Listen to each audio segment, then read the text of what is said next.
Okay, questions for Kevin. Second row here on 2 in the hat. Go ahead, Dwayne. Thank you. Kevin, two things. One, just your thoughts on the game. Obviously, a record 211 points. I know the guys have talked about trying to make it more competitive, but just your thoughts on the game itself. Yeah, I mean, the shot making from the East was incredible. I mean, hard to play defense when somebody's shooting 30, 40 footers over you, you know. So, display of shooting tonight, great display of shooting tonight by them, and record-setting points is pretty cool. Curious, the only other question I had after that is obviously you guys are going into the second half of the season. Look like you're going to be healthy going into the Dallas game. How big will that be moving forward in what you guys are trying to accomplish? Yeah, it's a good test for us. They've been playing well lately, and they got some new additions to their team, which is going to challenge us. So it's a great game to start the second half of the season with. Front row, center. Ozzie Birdsell here with the Maroon Tiger at Morehouse College. This year, the league made even more changes to the Saturday night events. Do you think the league is doing a good job in making the events more entertaining for the fans? Yeah, I mean, I feel like the league is always looking out for the fans and trying to keep their interest high.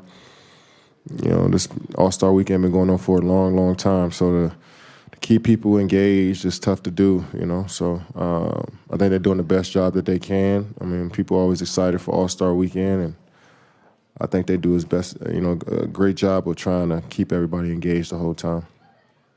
Again, right in the front. This is Nate Eckes, the Indy Star.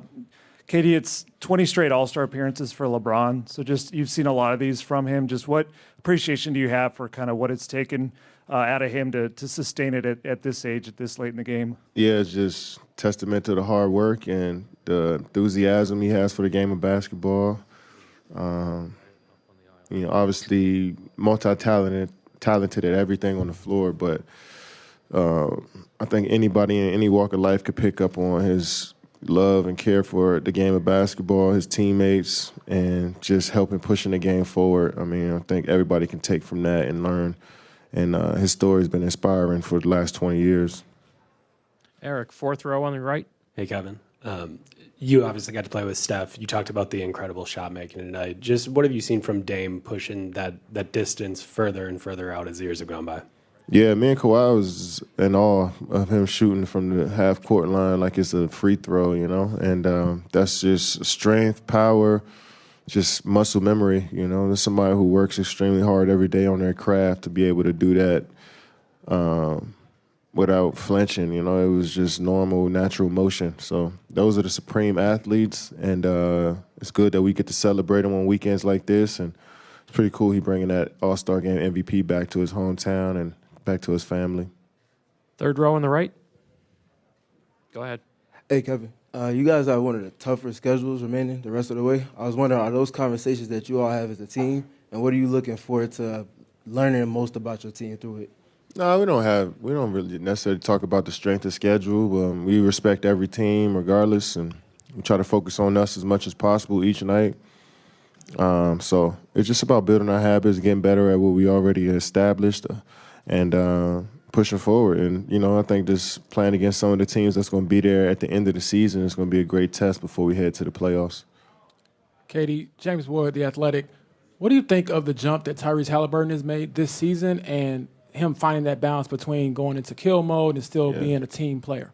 Yeah, I mean, I think that's a balance you always try to figure out each and every game. It may be something different, you know. I think when he has the ball in his hands and he's controlling the game, coach can ask of anything from the score or to getting teammates involved. I think he's up and ready to do anything coach asks of him. His teammates love him. Fans love him. I'm excited to watch his career going forward because I know he's going to do some incredible things here in Indiana, but just for the game of basketball as a whole, you can tell he's one of those point guards that the next generation, probably kids that's in elementary school, middle school, will be looking up to, you know. So it's cool he got his opportunity and got his franchise to kind of run on his own. Third row here on the left. KD, over the years, the All-Star Game has evolved as a platform to really shed light on issues that need to be brought up. This year, it was a platform to really showcase women's empowerment with Steph and Sabrina. Yeah. Over the years, how have you seen the All-Star Game evolve into this platform where you can really bring to light issues that need to be brought to light? Yeah, I just feel like, I mean, it's always been that way in the NBA, I think. And since the social media era, you know, it's probably seeing more and more of it from each team. But I think a lot of guys in the past as well have stood up for things that they believed in, social issues in the league. And it's given us the, you know, confidence to go out there and do that as well in this generation. So we're only doing what we've seen the greats do before us, and they set a great example when it comes to that. And it's good that we have such a huge platform that this message can get out quick to anybody around the world. KD, KD, right here. Right. Sorry. Champ from ABS-CBN News. KD, you've experienced both formats, drafting your teammates and going back to the East and West Conference format. Which for you is better? Like, which gives better intensity? Like, you went back to the old format, and do you think you should go back to what you want? I like the East and West. You know, it's always, I like playing conferences versus conference, and the traditional way is something I grew up on, and hopefully we go back to playing in our own jerseys too, you know. But traditional way, the new, you know, the way, the picking teams, all that stuff, it don't matter. I mean, it's all about the product on the court and celebrating the best players in the league at that moment. Last question right in front of you. KD, Kobe Skills, Morehouse College, Maroon Tiger. You know, we've talked about some of the older guys. We talked about some of the younger guys. But for you personally, what keeps you going? Not only to make it to All-Star, but, you know, make deep runs in the playoffs. And then, you know, just what keeps you going every year? I just love my job. I love getting up and doing what I do every day. It's just in my DNA at this point to just get up and hoop, you know. So I enjoy every part of it. It's stressful times, no doubt, but I enjoy that too. I mean, obviously when I'm out of those stressful times, it's cool to look back and get better from those, but I just love everything about my job, you know, and I want to do it as long as I can. Thank you, Kevin.